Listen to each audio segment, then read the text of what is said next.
सोचो मेरी तकरीर तबे यार को बेचैन करती है, सबब क्या है वही कहता हूं जो दिल पर गुजरती है। आज आए हो उर्से मुकद्दस है, उर्से सफदरी में आए हो, आज पूरे इश्क के रंग दिखाओगे, फिर मुझे बताना 364 रातें तुम क्या इस बाबा की याद में गुजारते हो। मुझे नहीं आता मैं एक रात में जन्नत बांट के चला जाऊं। जन्नत मेरी मर्जी से नहीं, जन्नत मदीने वाले मुस्तफा की मर्जी से मिलेगी। बातें कड़वी जरूर हैं लेकिन सच्ची हैं। बहुत गौर से मेरी बात सुननी है प्यारे। हम 364 रातें ऐसी गुजारेंगे, कभी अटकेगी तब बाबा की चौखट पे आएंगे कि आज मुसीबत में हूं करम कर दो। कभी खुशी में भी आके बाबा की चौखट पे सलाम कर लिया करो। और फिर कहते हैं हमें बरकत ही नहीं मिलती, हमें फैज ही नहीं मिलता। साहिब अकीदतें सच्ची होती हैं तो फिर करम की बरसात हुआ करती है। आज आला हजरत का शहजादा जलवागर है और इंशाअल्लाह कुछ देर के बाद नूरानी चेहरा देखेंगे। जो लोग आला हजरत या उनके खानदान की मुखालफत करते हैं वो चेहरा देखें और फिर फैसला करें कि जब शहजादे के हुस्न का आलम यह है तो फिर दादा के हुस्न का आलम क्या रहा होगा। फिर फैसला करना। मैंने कहा था उजाले अपनी यादों के हमारे साथ रहने दो। ऐसी अकीदतें इनसे बांध लो कि उठते बैठते अल्लाह वालों के तज़किरे किया करो। इसमें गलती मेरी नहीं है, गलती आपकी नहीं। नंबर ही कुछ ऐसे टाइम पे आया है कि आप सोच रहे हैं आंखें खोलें कि कान खोलें। कान खोलते हैं तो आंखें बंद होती हैं, आंख खोलते हैं तो कान बंद होते हैं। मगर अल्लाह जज़ाए खैर दे जो अभी तक दोनों चीजें खोल के बैठे हैं।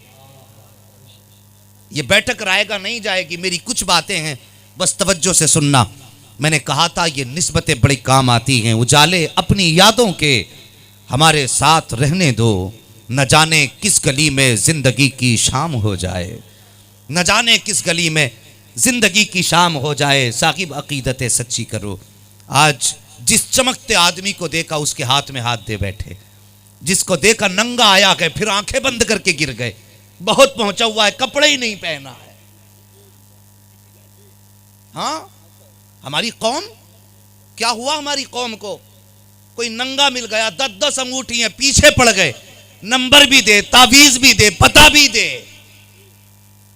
ये पहचान है अल्लाह वालों की? नहीं, अल्लाह वालों की पहचान ये होती है कि उनका चेहरा देखो तो उनके चेहरे में खुदा नजर आने लग जाए। क्या ये हम तलाशते? नहीं, जवान सोचता है ऐसा पीर ढूंढूंगा जो सट्टे का नंबर बता दे, जो आने वाली तकदीर बता दे। नहीं नादान, अल्लाह वालों से ऐसे चाहत नहीं की जाती है। जरा तारीख के वर्क पलट के देखो। आओ बगदाद की जमीन की एक कहानी सुनाता चलूं। बगदाद की जमीन पर एक बच्चा यतीम है। माँ ने देखा बेटा होशियार हो गया, माँ ने कहा बेटे घर में खर्चे कम है, जाओ शहर जाके कमाना शुरू कर दो। मेरी बात तवज्जो से सुनना, अगर जरा सी जहन से इधर हुई तो फिर पूरी तकरीर का मजा खराब हो जाएगा, पूरी मेहनत रायगा चली जाएगी। अपने दिल में मैं दर्द लेके फिरता हूँ, कौम के सामने अपना दर्द बयान करता हूं, बस ये सोच करके शायद किसी जवान के दिल में मेरी बात उतर जाए और वो एक बात को गांठ बांध ले तो मैं समझूंगा बुलाने वालों का बुलाना भी कामयाब है, आने वालों का आना भी कामयाब है। मैं बड़ा उल्टा खतीब हूं, बड़ा अजीब आदमी हूं। मैं ये नहीं चाहता कि शोर मचा करके दुनिया कहे कि बड़ा अच्छा खतीब आया था, कुर्सी तोड़ के चला गया, स्टेज हिला के चला गया। नहीं साकिब, स्टेज हिलाना कामयाबी नहीं है, कुर्सी तोड़ना कामयाबी नहीं है। वो कामयाब नहीं जो माइक के पर्दे उड़ा दे, वो कामयाब नहीं जो कुर्सियां तोड़ दे, वो कामयाब नहीं जो स्टेज हिला दे। सबसे बड़ा कामयाब वो है कि जब जमाने दुनिया से जाए तो जबान ला इलाहा इल्लल्लाह पुकारे और जब कब्र में पहुंचे तो जबान मोहम्मद रसूलुल्लाह पुकारती है।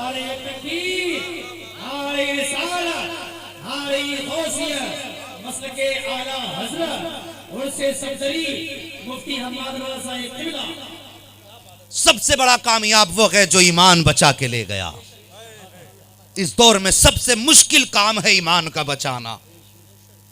हाँ कहेंगे जाओ जी, हमने मौलवी बहुत देखे, इनकी बातें तो ऐसे ही रहा करती हैं। साकिब मौलवी की कदर कर लो, मौलवी की इज्जत कर लो। खुदा की कसम ये वो है कि जब तू पैदा हुआ तो इसने तेरे कान में अजान पढ़ी है, जब तेरे पेट में दर्द हुआ तो इसने पानी पढ़ा है, जब तुझे आफतों ने घेरा है तब इसने कुरान पढ़ के सुनाया है, जब तू बिस्तर मर्ज और मर्ग दोनों पे पहुंचा है तब इसने तुझको कुरान पढ़ के सुनाया है, जब तेरी औलाद ने हिम्मत तोड़ दी है, जब डॉक्टरों ने जवाब दे दिया है कि अब इसकी कोई दवा कारगर नहीं होगी, कोई इंजेक्शन इसके काम नहीं आएगा, तब तूने हसरत भरी निगाह से किसी डॉक्टर को नहीं देखा है। जब तुम्हारी आखिरी सांसें गले में अटकती होती हैं उस वक्त कोई नहीं कहता है कि अमेरिका ले चलो, कोई नहीं कहता है अफ्रीका ले चलो, बल्कि मरने वाली की निगाह उठती है, हसरत भरी निगाह हर चेहरे को देखती है और यह ढूंढती है कोई इसमें जो कुरान की एक आयत पढ़ के सुना दे, है कोई जो सूरह यासीन की तिलावत करके सुना दे। अगर गलत कहता हूं तो जाओ किसी दरवाजे पे जाके चले जाओ और उससे जाकर के पता करो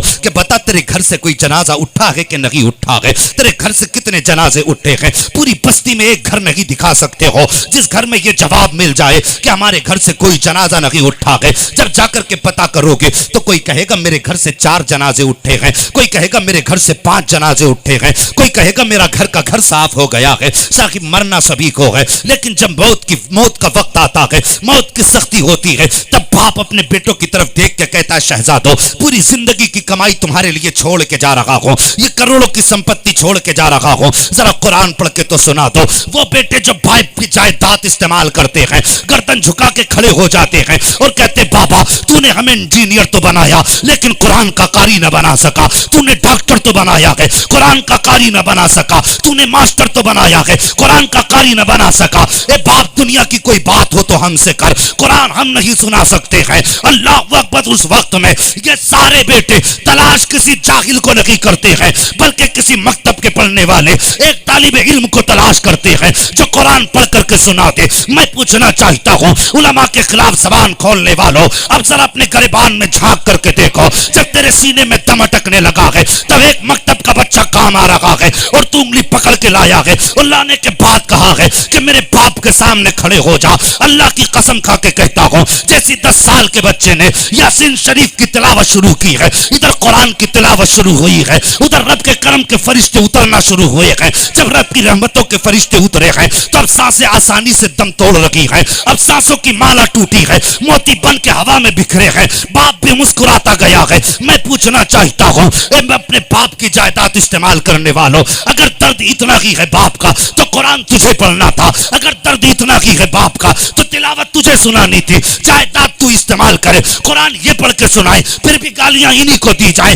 वो खुदा का वास्ता इन्हें गालियां ना दिया करो। ये उस वक्त नहीं कहते हैं कि जायदाद तुम्हारी है तो कुरान तुम पढ़ोगे, जानते हो किस लिए? बस ये जानते हैं कि माना कि ये कुरान का कारी नहीं है बल्कि जो कुरान पढ़ रहा हो इसे पढ़ाने के लिए इसने भी मदद की है और कौम के हर फर्द ने हाथ बढ़ के सीने से लगा।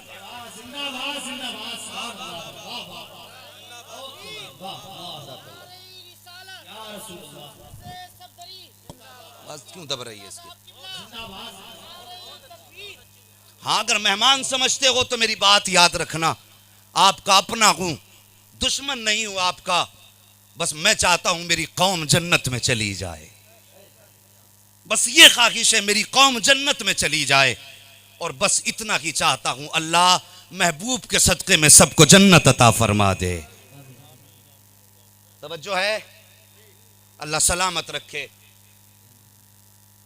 पीछे वाले भी खैरियत से हैं, जो खड़े हैं अल्लाह उनकी नस्लों को आबाद फरमा दे। जरा सारे बोल दें या रसूल अल्लाह। अल्लाह सलामत रखे। बस तवज्जो से सुनना प्यारे। बाप ने दम तोड़ा,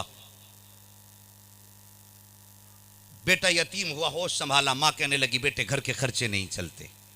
मैं अर्ज कर रहा था कि पीर से कैसी मोहब्बत होनी चाहिए। मां ने जवान बेटे से कहा जा बेटे शहर चला जा कमाने के लिए। चलने लगा ना, मां ने बेटे का हाथ पकड़ा, बेटे परदेश जा रहा है? हाँ मां। कहने लगी बेटे काम बाद में ढूंढना, किसी अल्लाह वाले का दामन पहले ढूंढ लेना। काम बाद में ढूंढना, किसी अल्लाह वाले का दामन पहले ढूंढ लेना। बच्चे ने कहा किस लिए? कहा माँ ने कहा बेटे जब किसी अल्लाह वाले का दामन थाम लेगा तो काम भी मिल जाएगा, बुजुर्गों की बरकतें भी मिलना शुरू हो जाएंगी। जवान बच्चा, नो उम्र बच्चा, कम उम्र थी बच्चे की, कहने लगा माँ मुझे बता अल्लाह वाले की पहचान क्या होती है। माँ ने बेटे को अल्लाह वाले की पहचान बताई। कहने लगी बेटा अल्लाह वाला वो होता है जिसके पास मुसल्ला होता है, वजू के लिए पानी का लोटा हुआ करता है। बात समझ रहे हैं आप लोग?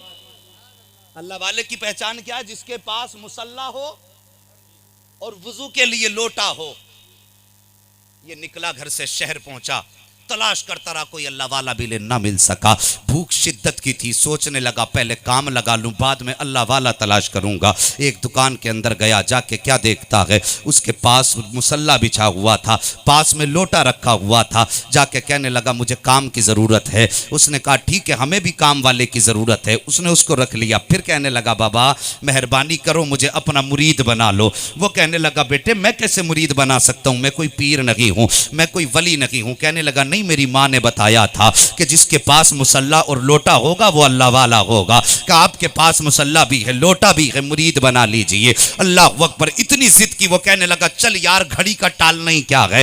हाथ बढ़ा के कहने लगा चल आज से तू मेरा मुरीद है। वो जवान लड़का काम में मसरूफ हो गया, बगदाद की गली मार्केट में काम करने लगा। एक दिन उसी गली से मेरे गौसे पाक बगदाद के शहंशाह का गुजर हो जाता है। जैसी खबर हो रही है कि अब्दुल कादिर जिलानी आ रहे हैं, बगदाद के ताजदार का गुजर होने वाला है, लोग काम छोड़ करके रास्ते में नियत बांध के खड़े हो जाते हैं कि गौसे पाक आ रहे हैं, गौसे पाक आ रहे हैं। अल्लाह अकबर। लेकिन ये नौजवान अपनी दुकान से बाहर नहीं निकला है, बल्कि जब गौसे पाक की सवारी गुजरी है तो सब तो हाथ बांध के सामने खड़े थे कि एक झलक बगदाद वाले की जियारत हो जाए, एक झलक नजर आ जाए बगदाद वाले की। लेकिन ये बच्चा अपना मुंह फेर के दीवार की तरफ खबू करके खड़ा हो जाता है। अल्लाह अकबर। अल्लाह वालों का मामला तो ये होता है कि ये सिर्फ जाहिर नहीं बल्कि बातिन भी देख लिया करते हैं। सारे लोगों से पाक को देख रहे हैं, लेकिन बगदाद का शहंशाह उस बच्चे की तरफ देख रहा है। गौसे पाक फरमाते हैं जाओ कोई जाके इस बच्चे को बुला लाओ।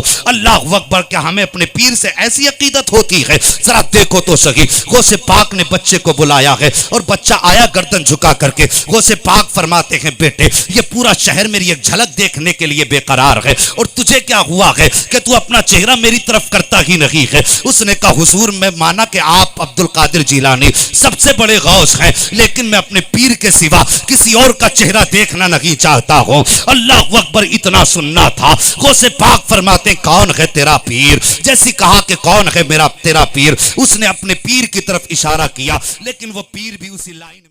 अल्लाह अकबर। उसने हाथ पकड़ा, उसने कहा था कि ये कोई पीर वीर मैं नहीं हूं, अगर दामन ही थामना है तो इनका थाम ले। अल्लाह अकबर। जैसे इतना कहा है वो बच्चा कहता है जब मैंने तेरा हाथ थाम लिया है तब मुझे किसी हाथ की जरूरत नहीं है। अल्लाह अकबर। मेरे गौस ने बुलाया है और बुलाने के बाद फरमाते हैं बता चाहता क्या है? तो उसने कहा था हुजूर मैं इनका दामन नहीं छोड़ सकता। पहले बात तो ये है मैं पीर नहीं बदल सकता, अगर कुछ देना है तो करम से मेरे पीर को विलायत अता फरमा दीजिए। अल्लाह अकबर। मेरे गौस मुस्कुराए हैं, फरमाते बेटे आज तेरी जिद काम कर गई है, जा मैंने तुझको भी विलायत दे दी है और तेरे पीर को भी विलायत की डिग्री अता फरमा।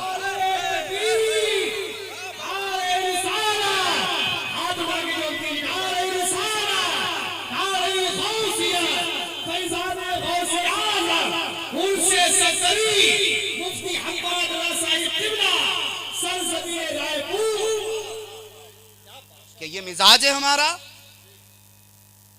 हमें तो जो दुकान चमकती नजर आई वहीं औंधे मुंह जाके गिर गए। ये भी नहीं देखा कि इसका रिश्ता मुस्तफा से मिलता कि नहीं मिलता है, इसका सिलसिला वहां तक पहुंचता है कि नहीं पहुंचता है। और मेहरबानी करो पीर ढूंढ करके तलाश करके लिया करो। हाँ छान फटक के आप तलाश किया करो पीर। आज के पीरों का मिजाज ये है मुरीद करने के बाद दिल पे नजर कम जेब पे नजर ज्यादा रहती है। किस चीज पे? जेब पे नजर ज्यादा रहती है। मगर आओ एक बात दावे के साथ कह दूं, हमारा बरेली शरीफ ऐसा मरकज है। मैंने ये करामत बरेली की और आज भी है, मैंने तजर्बा किया है। अक्सर खानकाहों से जुड़ने वाले लोग गुमराह हो सकते हैं और दलीलें भी मेरे पास है, सबूत भी हैं, लेकिन अल्हम्दुलिल्लाह बरेली ऐसा मरकज है जो शहर बरेली से जुड़ गया वो गरीब होके तो मर सकता है, बदअकीदा होके नहीं मर सकता। हाँ, ये सच्चाई आज भी मेरे आला हजरत की करामत है। बरेली से जुड़ने वाला गरीब होके मर सकता है लेकिन बदमजहब होके नहीं मर सकता। ये करामत है। मेहरबानी करो, पीर तलाश के लाया करो। और पीर कैसे होते हैं जरा एक झलक दिखा दूं बरेली की। तैयार है ना भाई? और नाराज तो नहीं है, बड़े झगड़े हैं साहब सिलसिले के भी। पूरी कौम लूट के खा गए पीर। हाँ, लड़ा डाला, यूं सर ऐसे मार दिए एक के दूसरे में। और मेरी कौम, तुम किसी भी सिलसिले से ताल्लुक रखते हो, मैं आपको गाली देने नहीं आया, मगर मैं बस इतना कहता हूं, अपने को छोड़ो मत, दूसरे को छेड़ो मत। आपने किसका दामन थामा आपकी मर्जी है। कयामत में आप जानो, आपका पीर जाने, लेकिन मेहरबानी करके दूसरे को गाली ना दो। पूरी कौम लुट गई, बर्बाद हो गई, दीवारें खड़ी हैं कि मैं तुझे मानने तैयार नहीं, तू मुझे मानने तैयार नहीं। सच मानो। हम अकीदत की तरफ भागते हैं हकीकत से बच करके। लोग कहते हैं आला हजरत वली नहीं थे, कोई करामत ही नहीं दिखाई, शर्म आनी चाहिए। इन्हें यही पता नहीं करामत किसे कहते हैं। आ तुझे बताऊं, बहुत बड़ी बात नहीं करता, मैं कहता हूं पीर ऐसा तलाश किया करो, ऐसा तलाश किया करो कि हाथ यहां पकड़े, सिलसिला मदीने वाले मुस्तफा से जोड़ दिया करे। मेरे सरकार मुफ्ती आजम हिंद मुस्तफा रजा खान, आपसे किसी ने पूछा आप आला हजरत के बेटे हो, समझ रहे आप? आपसे किसी ने पूछा आप आला हजरत के बेटे हो तो रोए और रो के कहने लगे अफसोस, लोग जब ये कहते हैं मुस्तफा अहमद रजा का बेटा है तो मुझे रोना आता है। हुजूर किस लिए? फरमाने लगे कि आला हजरत के बेटे को जैसा होना चाहिए था वैसा ना बन सका। और थे कैसे बता दूं, बस एक झलक। ऐसे थे, अल्लाह अकबर, रिश्ते देखो। लोग आज शजरे लिए घूमते हैं कि मैं यहां से राजदुखता हूं, मेरा नसब वहां तक गया है। यार नसब से क्या होता है जब तक दिल मुस्तफा से ना मिल जाए। अगर दिल मुस्तफा से मिल जाए तो फिर नसब रखे रह जाते हैं। अल्लाह अकबर। देख मेरे मुफ्ती आजम की बारगाह में एक शख्स आए, दो लोग आए इकट्ठे होकर के, दोनों खसाब थे, मिजाज दोनों के आला थे। आके कहने लगे हुजूर मुरीद फरमा लीजिए। मुफ्ती आजम ने फरमाया लाओ हाथ में हाथ दो। हाथ में हाथ दिया तो तमाम शराइत के बाद आप कहने लगे कहो मैंने अपना हाथ गौसे पाक के हाथ में दिया। जैसे इतना कहा ना, दूसरा बहुत बड़ा खसाब था, लेकिन कभी कभी खसाबी नुकसान दे जाया करती है। वो कहने लगा हजरत ताज्जुब है, अभी आपने झूठ से तौबा कराई है, अभी तो मुझसे कहा था तौबा करता हूं झूठ से, और आप अपने हाथ में हाथ लेके कहते हो कि मैंने अपना हाथ गौसे पाक के हाथ में दिया। कहा हजरत जी ये तो सरासर झूठ है। इतना कहना था, मुफ्ती आजम के चेहरे पर जलाल आ जाता है। अल्लाह अकबर। आंखों में सुर्खी आई, आपके चेहरे के बदन सर के ऊपर रुमाल रहता था, आपने अपना रुमाल उतारा है और उतारने के बाद बोलने वाले के चेहरे पे डाल दिया। फरमाते हैं अब के मैंने अपना हाथ गौसे पाक के हाथ में दिया है। इतना कहना था। फरमाते बता कौन है तेरी आंखों के सामने? वो कहता माफ कर दीजिए, मैंने पहले हाथ में हाथ दिया था तो मुस्तफा रजा का हाथ था, लेकिन अब जो हाथ में हाथ दिया है तो हाथ आपका था, चेहरा गौसे आजम का नजर आ रहा है।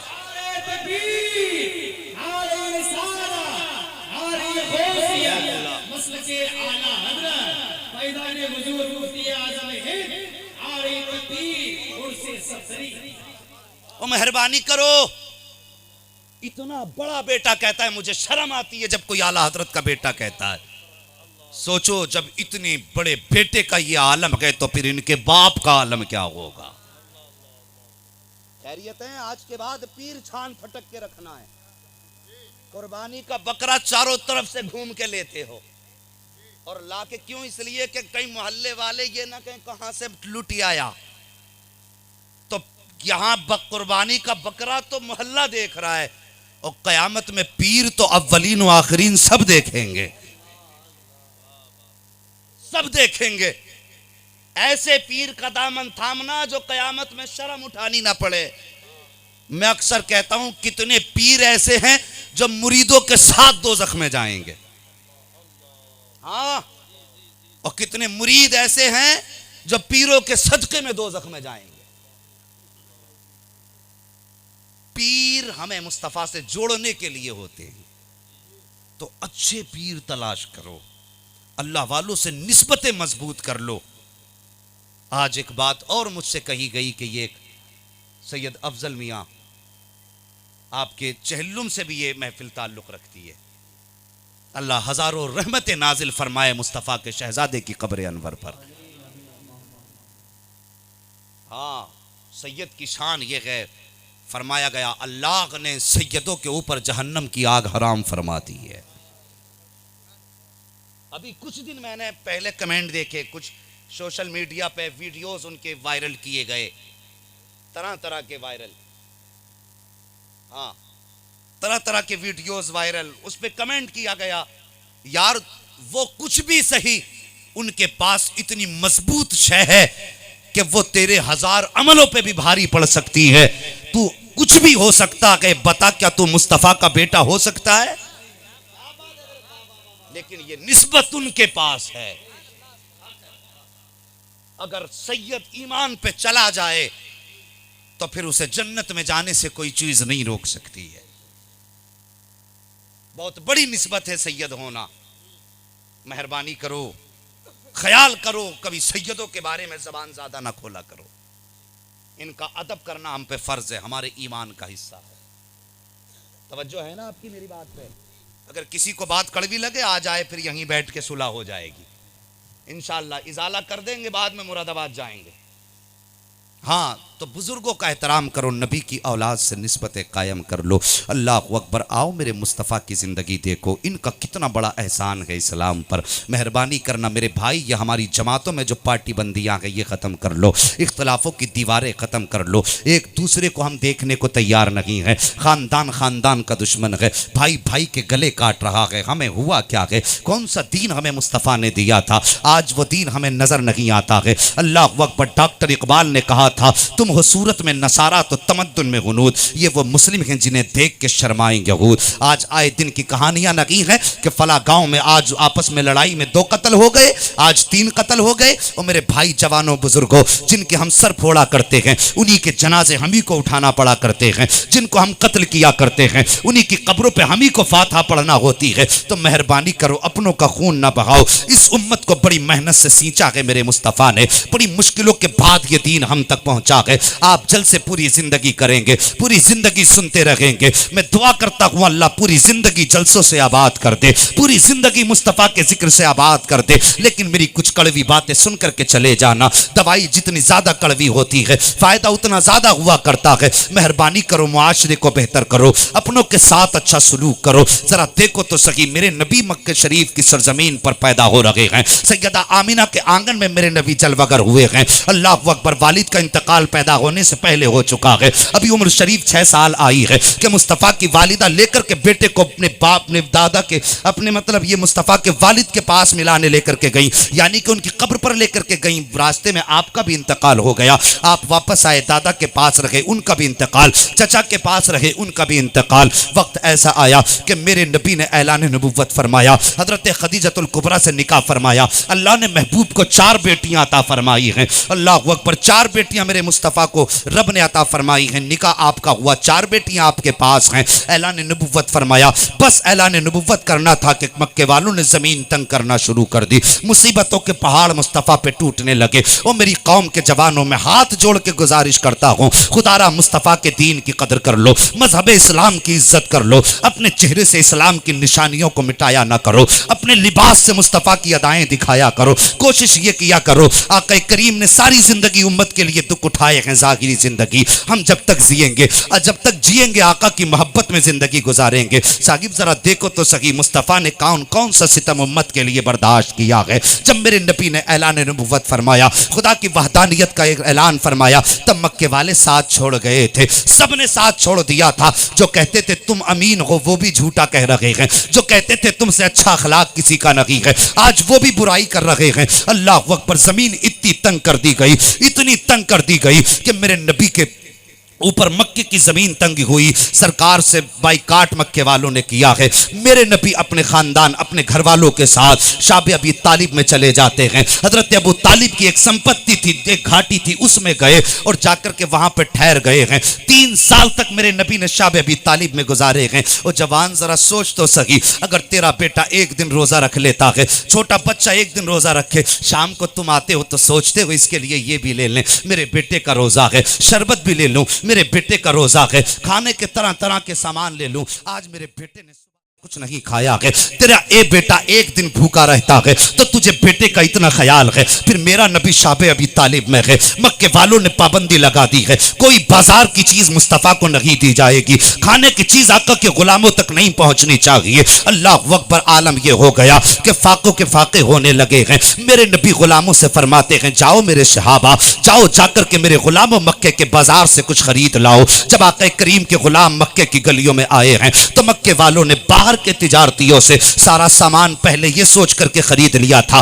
कि मुस्तफ़ा के चाहने वालों को कुछ नहीं मिलना चाहिए। नबी के गुलाम आए, बाजार खाली है, वापस गर्दन झुका के गए। मेरे नबी फरमाते हैं कुछ मिला? कहा सरकार बाजार में कुछ नहीं मिला है। आक़ा करीम ने अपने गुलामों के चेहरे देखे हैं, होठों की प्यास मुस्तफ़ा के सामने है, अब चेहरे का मुरझाना मुस्तफ़ा के सामने है। तुम्हें क्या लगता है शाबे अबी तालिब कोई मेहमान नवाजी रही होगी, वहां पर रहकर के इनामात और इकरामात मिले होंगे? नहीं। अल्लाह अकबर। शाबे अबी तालिब की भूख का मंजर का नक्शा ऐसा था कि जब खाना खत्म हो गया, पानी खत्म हो गया, बच्चे माओ से तड़प करके जब खाने का सवाल करते थे तो माए अपने लाल को सीने से लगा करके उनके मुंह पे हाथ रख के कहा करती थी बेटे आवाज नीची कर लो, अगर तुम्हारे रोने की आवाज मक्के के काफिरों के कानों में जाएगी तो वो हमारे नबी पे हंसेंगे। अल्लाह अकबर। क्या ख्याल उन माओं का था कि अगर तुम्हारे रोने की आवाज मक्के वाले सुनेंगे तो वो तुम्हारे नबी पे हंसेंगे। वो कैसे बच्चे थे कि 8-8 दिन का फाका है लेकिन नबी की इज्जत की खातिर जबान पे आह नहीं ला रहे हैं।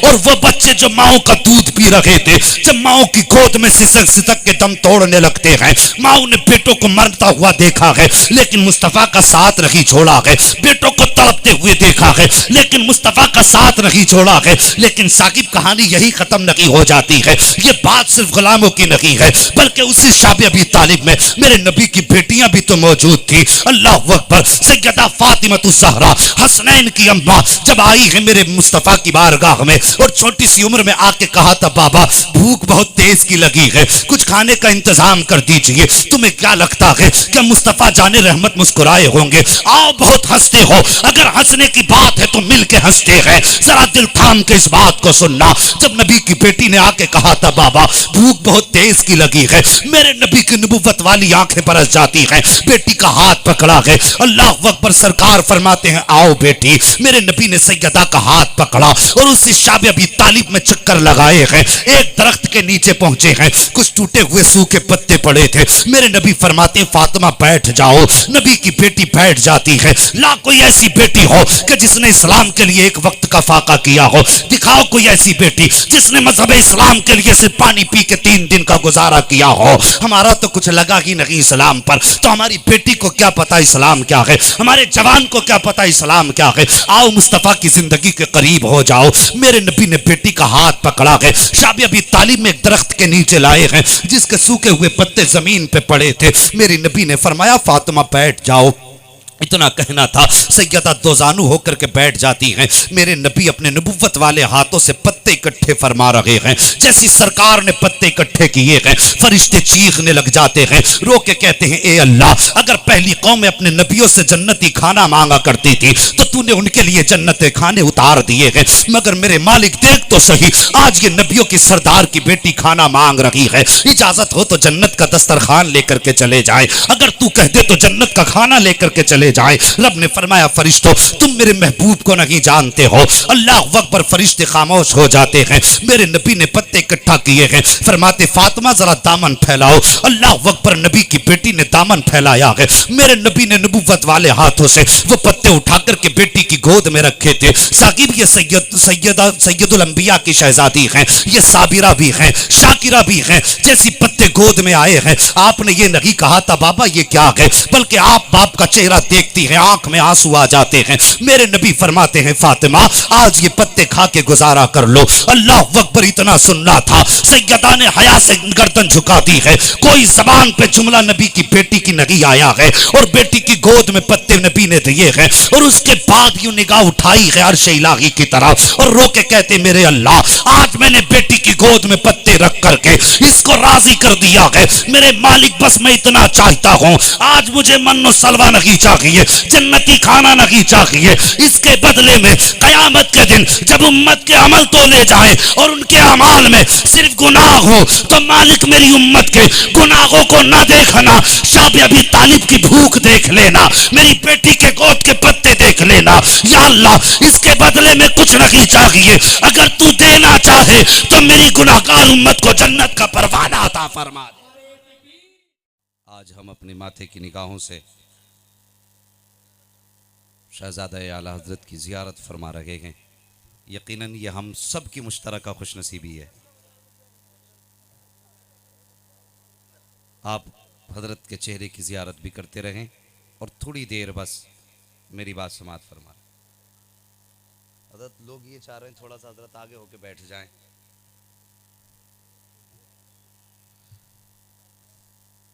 तवज्जो है,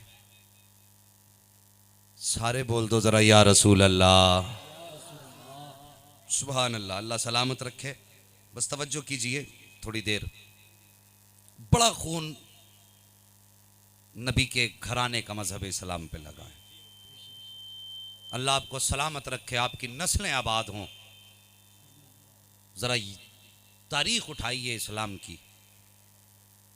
मेरे नबी करीम सरवर कौनैन सल्लल्लाहु तआला अलैहि वसल्लम हरम शरीफ में हैं, हालत सजदा में हैं। अबू जहल अपने दोस्तों के साथ वहीं पर मौजूद था। नबी को उसने हालत सजदा में देखा, मतलब नमाज में देखा, नमाज आका अदा फरमा रहे हैं, अल्लाह की इबादत में मसरूफ है। उसने अपने दोस्तों की तरफ कहा तुम में है कोई जो इतना ताकतवर कि अभी फला जगह पर एक ऊंट ज़िबा हुआ है, उसका ओज पड़ा है, कोई है ऐसा जो लाकर के माज़अल्लाह मोहम्मद के ऊपर डाल दे। उसने अपनी नापाक जबान से इतना कहा था। एक काफिर उकबा बिन नबी मुईद वहां मौजूद था।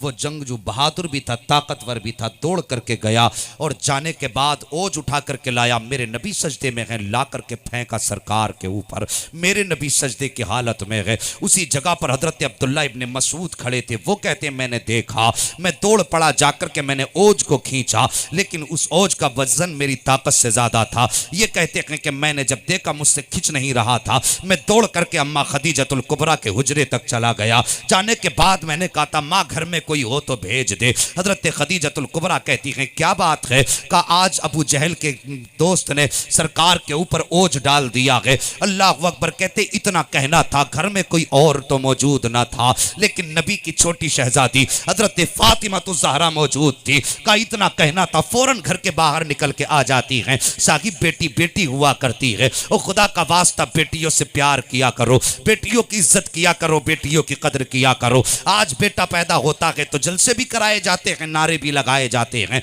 और जब बेटियां पैदा हुआ करती हैं तो चेहरों के रंग उतर जाया करते हैं। मैं कहता हूं साहिब बेटों पे खुशियां मनाते हो, लेकिन बेटियों पे उससे ज्यादा खुशियां मनाया करो। बेटों पर क्यों खुशियां मनाते हैं? ये सोच करके खुशियां मनाते हैं कि ये बुढ़ापे में कमाई ला करके देगा, ये हमारे बुढ़ापे का सहारा बनेगा। हाँ हाँ बेटा बुढ़ापे का सहारा होता है। सुनो, अगर बेटा बुढ़ापे का सहारा है तो बेटी आखिरत का सहारा हुआ करती हैं।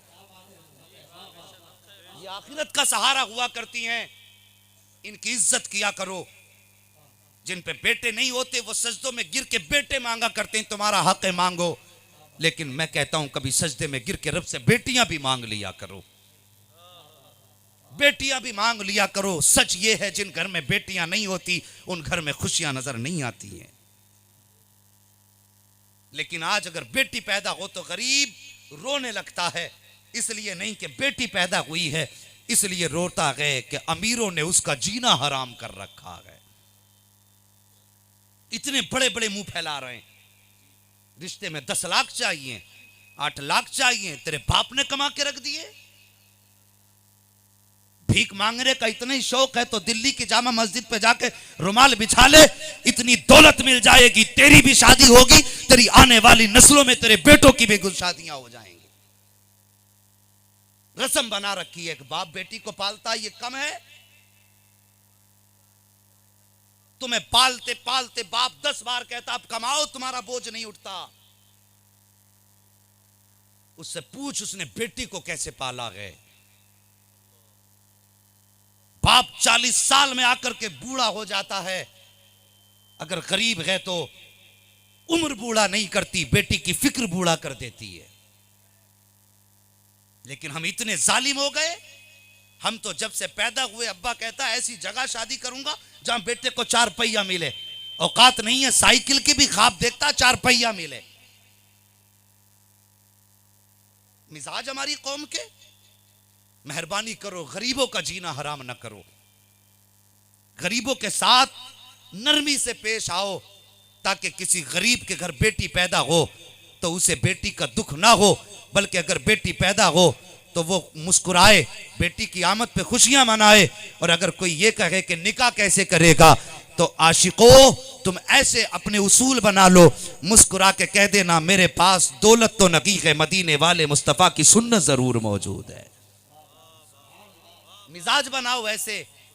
लेकिन हम पता कितने गए गुजरे। बहुत कड़वी बात कहने लगा हूं, आदमी उस वक्त तक बेड नहीं खरीदता जब तक उसकी शादी नहीं हो जाती है। फ्रिज नहीं खरीद सकता, लल्ला के जहेज में तो मिलने ही वाला है, दूसरे की दौलत पे पल रहा है।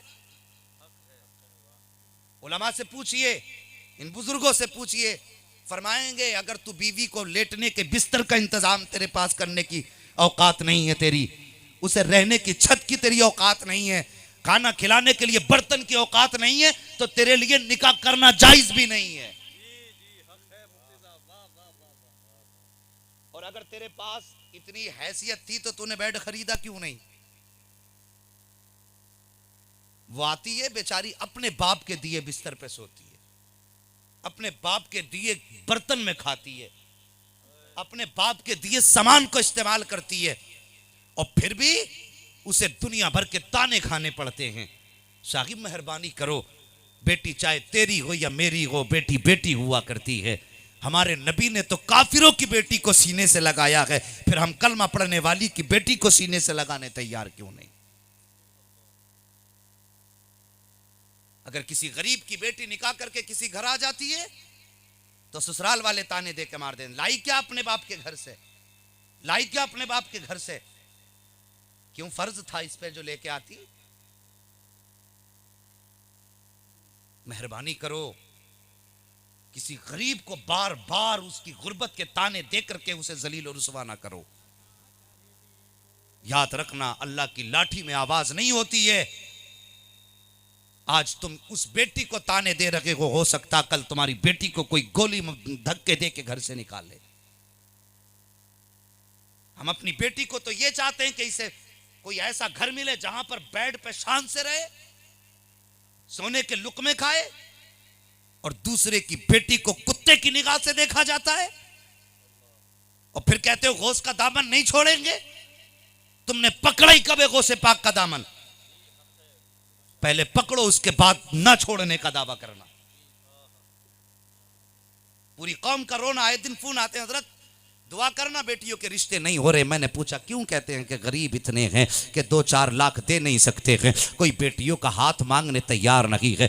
वाह रे अक्लमंद मुआशरे, तूने खूब तरक्की की है, तूने खूब बुलंदियों की सीढ़ियों पे कदम रखा है। अगर अमीर की बेटी जहां से रिश्ते में 4 लाख मिल सकते हैं, अगर उसका दामन दागदार भी है तो दौलत की वजह से लोग उसके दामन को बेदाग समझ लिया करते हैं। और गरीब की बेटी जिसने शराफत के साथ जिंदगी गुजारी है, जिसके दामन और इस्मत पे कोई अब्बा नहीं आया है, हुस्न की दौलत भी उसके पास है, हया की दौलत भी उसके पास है। जब उसे देखने जाते हैं, सब कुछ देख के कहते हैं कि रिश्ता कैसे चढ़ाओगे, तो जब वो कहते हैं जो मुकद्दर होगा वो दे दिया जाएगा, फिर उसके बाद उस बच्ची पे निगाह डाली जाती है। कहते नहीं जी इसका कद भी अच्छा नहीं है, इसकी नाक भी टेढ़ी नजर आ रही है, आंखों में भी फर्क नजर आ रहा है। एक गरीब की बेटी में तुमने 1000 ऐब निकाल दिए, अमीर की बेटी को 4 लाख ने पर्दा डाल दिया है। जरा सोच तो सही, तू तो आसानी से इनकार करके आ गया कि इसमें ये ऐब है, इसमें वो ऐब है। तुमने आकर के या तो ये कह दिया 4 दिन के बाद बताएंगे। जरा सोच तो सही, जब तुम किसी बेटी को देखने के लिए जाते हो, तेरे जाने की खबर से पहले बेटी का दिल धड़कने लगता है। सोचती है या अल्लाह आएंगे तो सामने कैसे जाऊंगी, उनका सामने कैसे करूंगी। फिर सोचती अगर चली जाऊंगी तो उनको पसंद आऊंगी कि नहीं आऊंगी। अगर पसंद आ भी गई तो कहीं ऐसा तो नहीं कि वो कोई डिमांड रख दे, यार तेरे एक फैसले ने उस बच्ची को 1000 मोते मारा है, वो मर मर के जी है, जी जी के मरती है। तुम्हारी सिर्फ इन्हीं हरकतों की वजह से जब तुम बच्ची को देखने जाया करते हो तो 1-2 नहीं जाया करते, पूरी बारात की बारात लेकर के जाते हो। गरीब आदमी की गुर्बत का तमाशा बना दिया है। साकिब जीना तो छोड़िए, हमारे मुआशरे में मरना भी बड़ा मुश्किल हो गया है। एक हंगामा महशर हो तो भूलूं उसको, सैकड़ों बातों का रह रह के ख्याल आता है, कौन कौन से दुख की रग पे हाथ रखूं। सिर्फ एक बात सुन लो प्यारे, अगर किसी की बेटी को देखने जाया करो तो देखने की इजाजत है, लेकिन तमाशा बनाने की इजाजत नहीं है। उसको आड़ से देख लो, ऐसे देखो कि बेटी को भी पता ना चले, खानदान वालों को भी पता ना चले।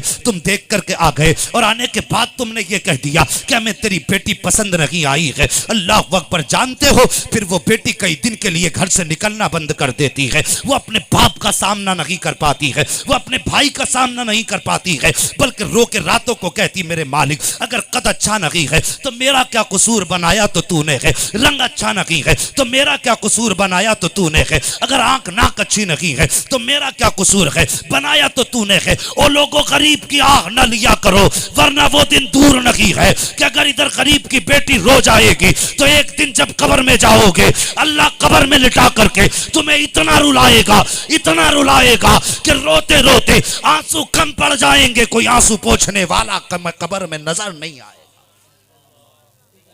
मेहरबानी करो, मुस्तफा की उम्मत पे जुल्म ना करो। अगर जन्नत में जाना चाहते हो आओ, सस्ता टिकट बता दूं जन्नत का। मैं जन्नत बांट नहीं रहा हूं, मैं वो बता रहा हूं जो मुस्तफा ने कहा है, रब के कुरान ने कहा है। फरमाया गया किसी मुसीबत ज़दा के मुसीबत में वक्त में काम आ जाओ, किसी रोते इंसान की आंख का आंसू पोंछ दो।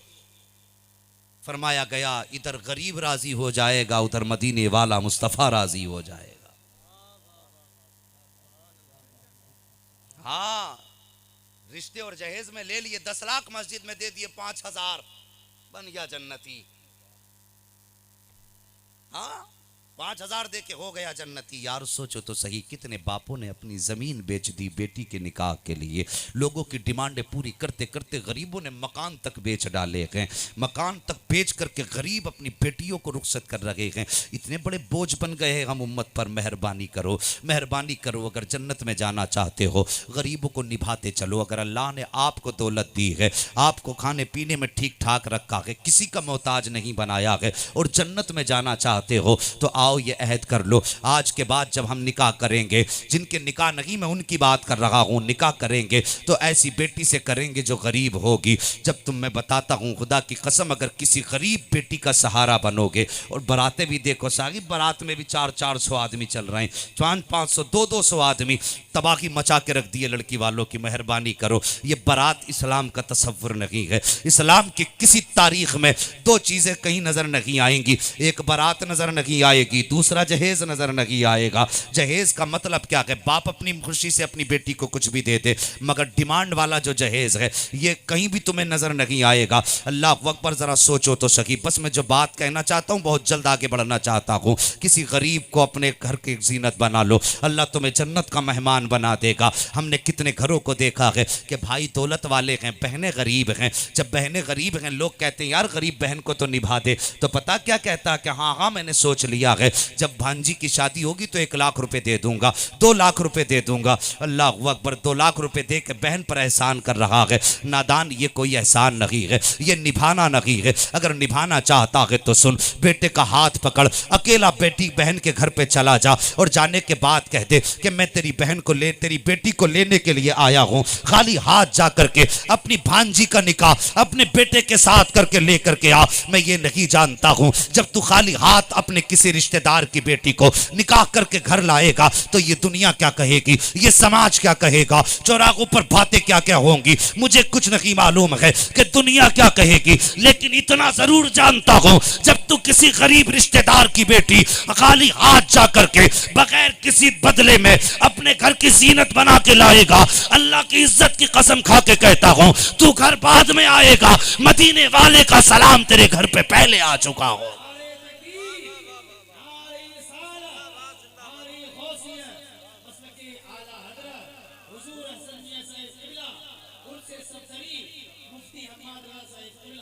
हाँ साहब, मेहरबानी करो, किसी गरीब का सहारा बन जाओ, अल्लाह जन्नत को तुम्हारे लिए बना देगा। इससे तो किसी को इनकार नहीं है, अल्लाह ने मोमिनों के जान और माल को जन्नत के बदले में खरीदा है। ये बात सच्ची है कि नहीं?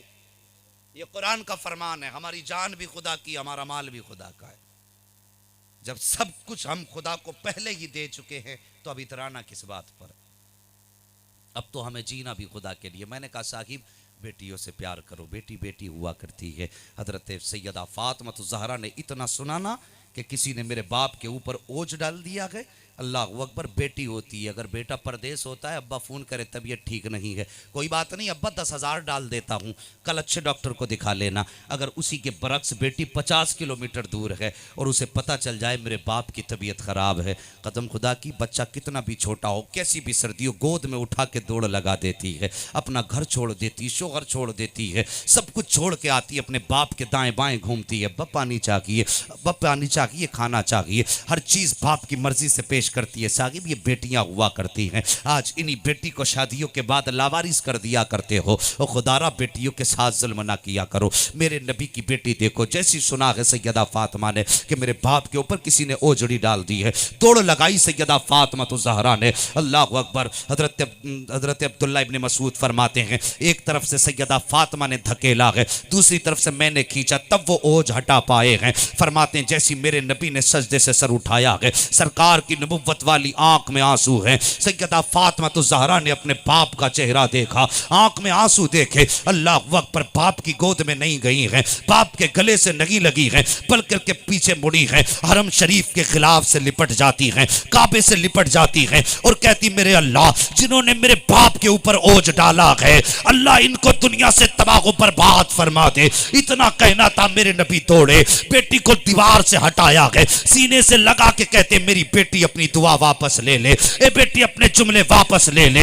इतना कहना था। सैयदा कहती है, बाबा ये इतना जुल्म मेरे बाप पे कर रहे हैं और मैं जुमले वापस क्यों लूं? आका फरमाते हैं, ए बेटी जुमले वापस ले ले, दुनिया को बता दे कि मेरा बाप दुनिया के लिए ज़हमत बन करके नहीं आया, बल्कि सारी कायनात के लिए रहमत बन के तशरीफ लाया।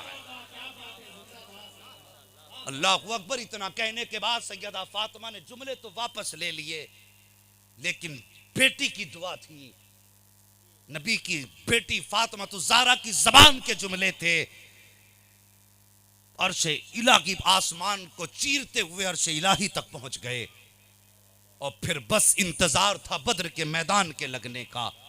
तारीख उठा के देखिए, जब बद्र का मैदान आया, जितने लोगों ने नबी पे उस वक्त जुल्म किया था, खुदा ने सबको मौत के घाट उतार दिया था।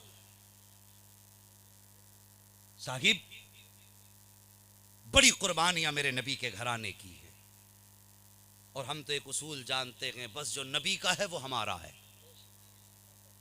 ये अहद कर लीजिए, जो नबी का है वो सारे बोलो। हाँ, अगर कोई अलग तुम्हारे पास कोई पैमाना हो या अलग तराजू लेके बैठे हो तो फिर खड़े हो के मुझे सिखाओ। जो नबी का है वो हमारा है, और आज के दौर में नबी वाले की पहचान बरेली वाला है। ये जहन नशीन कर लें, आज नबी वालों की पहचान, सारे बोलो, लगना चाहिए सब बरेलवी बैठे नबी वालों की पहचान जो नहीं बोल ले अल्लाह उनकी जबान को बोलने की ताकत दे दे। हाँ, या तो वो आला हज़रत को पहचानते नहीं है या फिर जानते हैं मगर मानते नहीं है। हाँ, लेकिन बात यह है कि कुल मिलाकर के आला हज़रत सबकी समझ में आते भी नहीं है। हाँ, वो आते भी नहीं है सबकी समझ में। अगर सबकी समझ में आ जाए तो फिर आला हज़रत ही कैसे। हाँ जी, सीधी सी बात है, आला हज़रत ही कैसे। वो एक ज़माने में आला हज़रत के ज़माने में, आज लोग कहते नहीं जी हम सैयदों के दामन से जुड़े हैं, हमें किसी और की क्या ज़रूरत है। ला तो ज़रा दिखा तो मुझे। मैं कुछ लोगों को छोड़ के कहता हूं ला सैयद ला के दिखा जो आज के दौर में करबला वालों का दीदार करा दे। मैं कहता हूं ला के दिखाओ, नहीं दिखा सकते, मगर आओ मैं तुम्हें बरेली के इमाम की कहानी सुनाऊं। अल्लाह अकबर, मेरे बरेली के ताजदार, कितना इश्क करबला वालों से उनको था, कितना प्यार करबला वालों से उनको है। उन जैसा तो आज तक किसी ने उनकी शान में जुमला भी नहीं बोला है। अल्लाह अकबर। आला हज़रत फरमाते हैं तेरी नस्ल पाक में है बच्चा बच्चा नूर का, तू है ऐने नूर, तेरा सब घराना नूर का। ये इश्क है उनका करबला वालों से। एक खातून आई है आके कहती है ओ बड़े मौल साहब, अल्लाह अकबर, सादगी देखो इनके घराने की, लोग कुछ नहीं आता तो इतना पहन के चलते हैं ऐसा लगता है कि पूरा दुकान का थान लपेटे घूम रहे हैं, मगर ये इनकी सादगी है, ये दीवानगी है। अल्लाह अकबर, ये वो हैं जो खुशबू से मुस्तफा के रिश्ते पहचान लिया करते हैं। आज के पीरों को तो बासी और ताजी की खुशबू का एहसास नहीं, बुसी भी खा जाते हैं, मगर ये मेरे रजा का घराना है, खुशबू से नस्लें पहचान लेते हैं। निस्बतें ही तो हैं, मोहब्बतें तो हैं। आला हज़रत की बारगाह में खातून आई आके कहने लगी बड़े मौल साहब, मेरे आला हज़रत मुस्कुराए, फरमाया जी अम्मा कि थोड़ा काम था मेरा। क्या काम था? कहने लगी क्या बताऊं, मुझे जो है इमाम ज़ैनुल आबिदीन से बड़ा प्यार है। तवज्जो है आपकी? जो जले वो जल जल के मर जाए, अपना तो उसूल है दम में जब तक दम है जिक्र उनका सुनाते जाएंगे। ये भी करामत है आला हज़रत की। बस तवज्जो कीजिए कि मुझे बड़ा इश्क है उनसे। फरमाया फिर कि कोई वजीफा बता दो कि मुझे उनकी ख्वाब में ज़ियारत हो जाए। आला हज़रत कहने लगे अम्मा बूढ़ी हो, वजीफा कैसे करोगी? कहने लगे फिर कोई तावीज़ ही दे दो। फरमाया माँ कहाँ तावीज़ को गले में डालोगी, उसकी हिफाजत कैसे करोगी? बुढ़िया रोने लगी, कहने लगी लगता है मेरा काम नहीं चलेगा, वापस रोते रोते जाने लगी। आला हज़रत ने फरमाया माँ ज़रा ठहर तो। खातून ठहर गई, कहने लगी जी मौल साहब। कहने लगी माँ तू वजीफ़ा भी नहीं पढ़ सकती है, तावीज़ की हिफाजत तुझसे नहीं होगी, मेहरबानी कर ऐसा कर मैं तुझे यहीं बैठे बैठे दीदार करा दूँ तो फिर कैसा लगेगा। कोई घुट घुट के मरता है, कोई जल जल के मरता है, यहीं बैठे बैठे दीदार करा दूं। खातून मचल गई, कहने लगी इससे बेहतर तो कोई बात नहीं है। अल्लाह अकबर। आला हज़रत के पास जो रुमाल था चेहरे पे डाला, डालने के बाद कहते हैं अब पढ़ना मेरे नबी पे दरूद पाक। खातून ने दरूद पढ़ना शुरू किया है और मेरे इमाम ने अकीदत की बोली में कहा है आने दो या डुबो दो, अब तो तुम्हारी जानिब कश्ती तुम्ही पे छोड़ी, लंगर उठा दिए हैं। अल्लाह अकबर। मेरे इमाम ने कलम उठाया है, नाते मुस्तफ़ा लिखी, लमियाती नज़ीर कफ़ी नज़रिन, मिसले तो नशुद पैदा जाना, जगराज को ताज तो रे सरसो है, तुझको शहीद सरा जाना, और रूह फिदा का फजिद हल्का, यकशौला दिगर बरजन इश्का, मुरा तन मन धन सब फूंक दिया, ये जान भी प्यारे जला जाना। उसके बाद फरमाते हैं ए माँ जरा झूम के मुस्तफ़ा पे सलाम पढ़। खातून ने सलाम पढ़ा है और पढ़ने के बाद फरमाते हैं माँ आंखें खोल के देख सामने कौन है। अल्लाह अकबर। खातून ने जब आंखें खोली है तो अब देखती जा रही है। मेरे इमाम ने बाजू पकड़ के कहा था माँ बता तो सही क्या देखा? खातून कहती है ए मौल साहब जब रुमाल डाला था तो अहमद रजा का चेहरा था और जब आंख खोली थी तो हुसैन के शहजादे का चेहरा।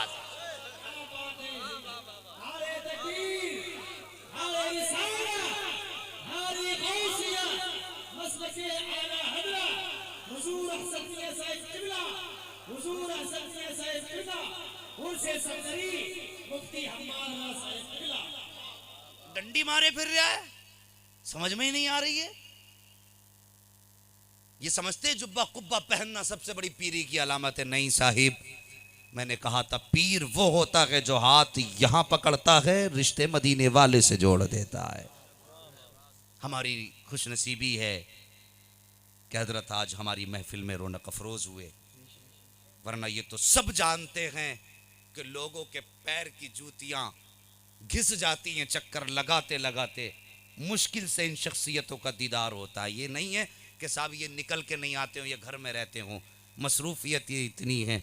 आला हजरत ने बड़ी जिम्मेदारी दी है अपने ख़ानदान को, हाँ बड़ी जिम्मेदारी दी है अल्हम्दुलिल्लाह। सब पूरी सुन्नियत का ख्याल रखना, सबकी खैर खाही। और मैं बड़ा खुश होता हूँ, कभी कमेंट हुए थे अभी लॉकडाउन के अंदर पीरों पर खानकाहों पर, और मुझे बड़ी खुशी हुई। खुदा की कसम आला हजरत का घराना कल भी सखी था, आज भी सखी है। हाँ, जिन्होंने अगरबत्तियों से दौलत इकट्ठा की उन्होंने लॉकडाउन में यूं बंद कर ली। हाँ, मगर ये आला हजरत का घराना है। जब लोगों के दस्तरखान में रिस्क की कमी होने लगी, रजा के शहजादों ने अपना दस्तरखान बढ़ा दिया था।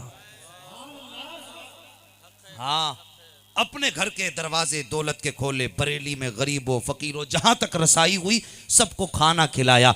और यही अदा मुस्तफ़ा को भी पसंद है, हमारे खुदा को भी पसंद है। तो बस हम तो चाहते हैं अल्लाह हजरत का साया और खान वादे आला हजरत के हर फर्द का साया हमारे सरों पर तादेर कायम और दायम रहे। साहिब आज वक्त है, हमारे जवान बुजुर्ग बच्चे जो अभी बैत नहीं हो पाए हों किसी से, आज मौका अच्छा है। आज हजरत के हाथ में हाथ दो और सीधा रिश्ता गौसे पाक से जोड़ लिया जाए।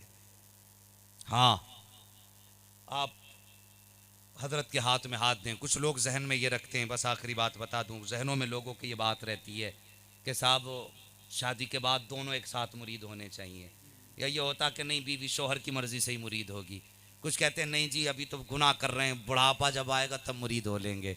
साहिब ये सोचें, शैतान जहन में डालता है ताकि हम बुजुर्गों के फैज़ से महरूम से रह सकें।